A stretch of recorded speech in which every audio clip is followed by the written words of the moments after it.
যে এই দেশকে কোনো চরমপন্থা বা মৌলবাদের অভয়ারণ্য যেন কোনোদিন পরিণত হতে না পারে, সেটিও কিন্তু আমাদের প্রত্যাশা।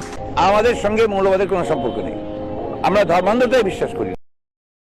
মিডিয়া যদি বলে কিছু মুসলিম হচ্ছে চরমপন্থী, আমি বলি প্রত্যেক মুসলিম চরমপন্থী হওয়া উচিত। প্রত্যেক মুসলিমকে মৌলবাদী হতে হবে।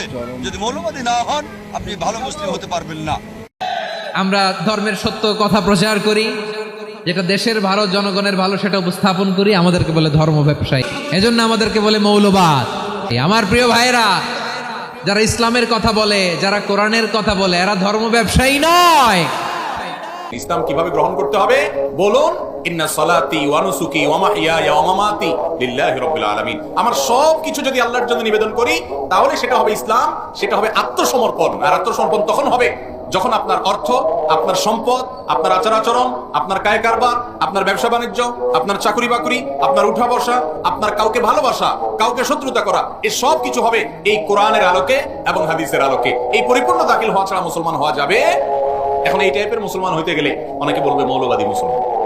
কি বলবে?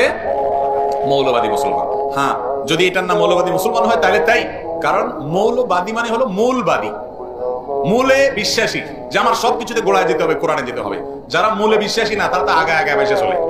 ধর্মান্ধ নাকি আপনি? ধর্মান্ধ নতুন শব্দ এসেছে। অন্ধভাবেই ধর্ম পালন করতে হয়। ধর্মকে নাজি করেছেন আল্লাহ পাক। আমি কি আল্লাহর চাইতে বেশি বুঝি? তাহলে আমি যদি আল্লাহর ইচ্ছার সামনে নিজেকে আত্মসমর্পণ করে দেই, তাহলে তো আমি ধর্মান্ধই হলাম।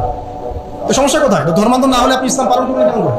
আমাদেরকে যারা মৌলবাদী বলো, আমরা মূলবাদী গাছের গোড়ায় আছি, তোমরা আগাবাদী। আমরা যদি মূলবাদী হই, তোমরা কি? তোমরা আগাবাদী, আগায় বসে থাকো, বেশি বান্দরামি করবা না।